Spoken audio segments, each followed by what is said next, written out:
Hey, good morning, good afternoon, good evening, wherever you are. Thank you for coming. Thank you for stopping by. I'm Regina Williams, the Barefoot Violinist and the RW of Rethinking Weight, and this is day 21, part 2 of Finding My Peace. Now, if you did not see part 1, go back to Friday, May 1st or day 19, and you can see what this artwork looked like before. And don't forget to like and subscribe because we are walking this journey together, one day, one lesson, one moment at a time.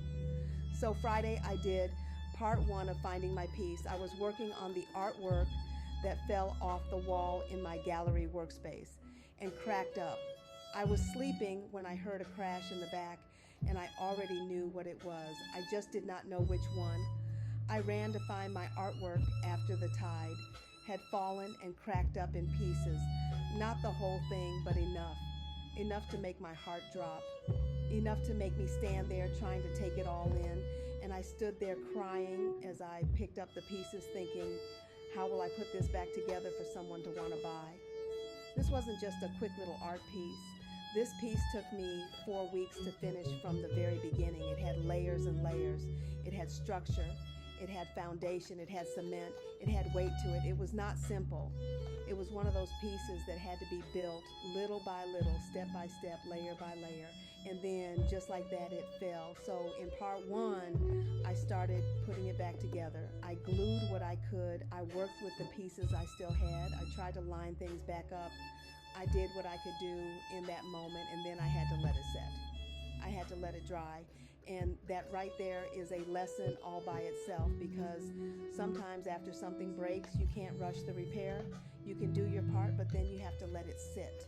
You have to let it settle. You have to let it hold. Sometimes healing is like that too. We want to fix it all in one day. We want the crack to disappear. We want the wound to close. We want everything to look like it never happened. But sometimes the first part of restoration is simply getting things back in position and giving it time.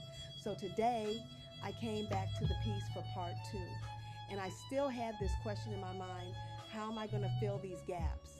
Because there were some big gaps.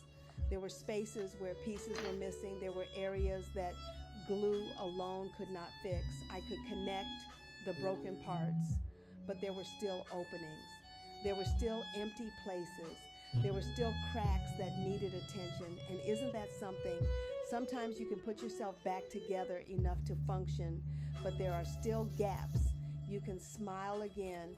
You can show up again. You can keep moving again, but there are still places in you that need filling. There are still creases and crevices that need care. And yesterday, something came to mind. I remembered I had some sand that I confiscated from South Shore Country Club at the beach 2 summers ago. Yes, I said confiscated because sometimes you just know you're going to use something one day. So I thought, what if I use the sand to fill the gaps? What if I mix it with glue and press it into the broken places? And let me tell you, when I tried it, OMG, it worked. Not only did it work, it looked natural. It looked like it belonged there. It looked like the piece had been waiting for that very thing. And that blessed me right there, because sometimes what repairs us is not what we expected. Sometimes the answer is not something fancy. Sometimes the thing that fills the gap is something simple, something earthy, something you already had, something God lets you keep for a reason. So today I started working that sand into the broken places, and I want you to really picture this. The sand did not just sit on top. It found its way in. It moved into the big gaps, yes, but it also found the little creases and the tiny crevices. It filled the places I could see, and it also filled the places I did not even realize were still open. That thing spoke to me, because sometimes we are walking around with big gaps everybody can see.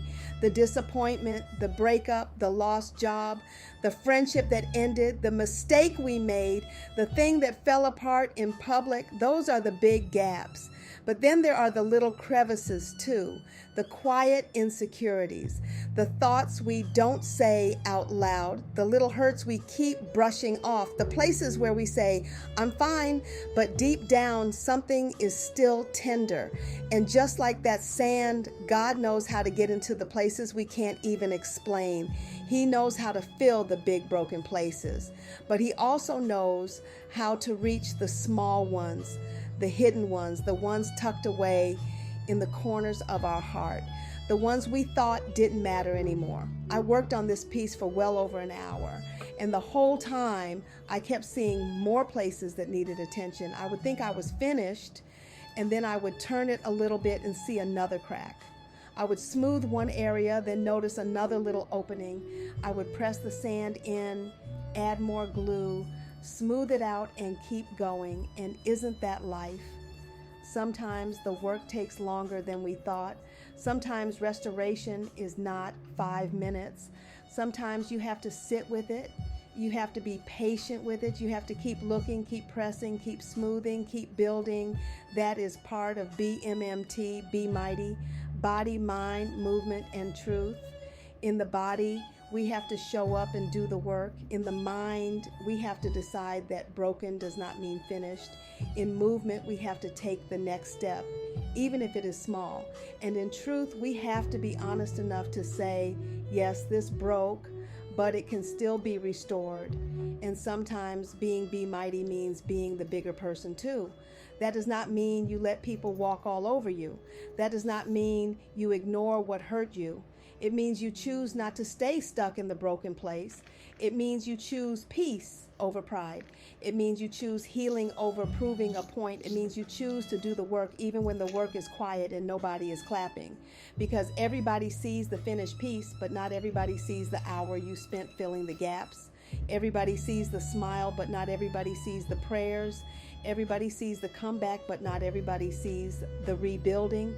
And I believe that is where God does some of His most beautiful work. Not always on the stage, not always in the spotlight. Sometimes He does it in the cracks. Sometimes He does it in the crevices. Sometimes He does it while you are sitting there with glue on your hands, sand everywhere, trying to figure out how to make something broken beautiful again. Isaiah 61:3 says that God gives beauty for ashes, the oil of joy for mourning, and the garment of praise for the spirit of heaviness. Beauty for ashes does not mean there were never ashes. It means God can take what burned, what broke, what fell apart, and create something beautiful from it. So let me ask you something. Have you ever created something and it was good? Maybe it was great. Maybe it was amazing. Maybe you were proud of it. Maybe you put time into it, energy into it, love into it, and then somehow it fell apart. Maybe it was not artwork. Maybe it was a relationship. Maybe it was a friendship. Maybe it was a job. Maybe it was a dream. Maybe it was a plan you thought was finally coming together, and then something happened and it cracked. Or maybe you did something you were not happy about. Maybe you said the wrong thing. Maybe you handled something the wrong way. Maybe you lost your temper. Maybe you pulled away. Maybe you broke trust. Maybe you looked up one day and realized, this is not how I wanted this to go. And maybe you felt broken up inside. So what happened next? What did you do to repair? What did you do to restore? What did you do to fix what could be fixed? What did you learn? What did you release? What did you allow God to fill? Because here is the truth. We cannot always stop things from breaking, but we can decide what we do with the broken pieces. Don't just let it stay broken. Don't just leave it messed up. Don't just walk away from every crack like it has no purpose. Sometimes you have to come back to it. Sometimes you have to look at it again. Sometimes you have to ask God, what can still be done here? And then do the work. Apologize if you need to apologize. Forgive if you need to forgive. Rest if you need to rest. Start over if you need to start over. Be the bigger person if that is what peace requires. Not because it is easy, but because you are Be Mighty. Body, mind, movement, truth. Your body may be tired, but show up gently. Your mind may be overwhelmed, but speak life. Your movement may be small, but keep going. And your truth may be hard, but let it heal you. Because sometimes God does not just put it back the way it was. Sometimes he makes it better than before. Sometimes the repair becomes part of the beauty. Sometimes the sand in the cracks becomes the texture. Sometimes the evidence of what happened becomes the testimony. That is what I saw in this artwork today.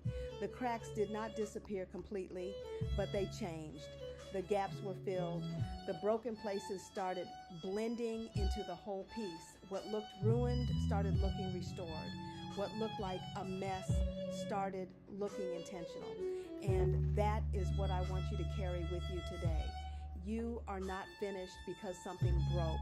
You are not disqualified because something fell apart. You're not beyond repair because you have cracks, gaps, creases, or crevices. God knows how to fill what is missing. He knows how to restore what is broken. He knows how to take the places that hurt and turn them into places that hold strength. I'm Regina Williams, and this is the Rethinking Weight podcast, helping you release the weights of life physically, mentally, and emotionally. Come back tomorrow because it is Weigh In Monday, and we are going to see, will it be a happy scale or a mad scale? Now listen, I have been building muscle, and as you should know, building muscle can change things. Muscle helps burn fat. Muscle gives your body strength. Muscle supports your movement, but sometimes while your body is getting stronger, those numbers on the scale may not move the way you expect. Sometimes they may even go up a little. So tomorrow, we are not letting the scale boss us around. We are going to look at it with truth, not fear, because the scale is only one piece of the story. It does not measure your peace. It does not measure your strength. It does not measure your healing. And it definitely does not measure your worth. So whether it is a happy scale or a mad scale, we are still going to be mighty. I'll see you tomorrow. Keep finding your peace. Keep filling the gaps and keep letting God make it better than before, okay? Bye for now.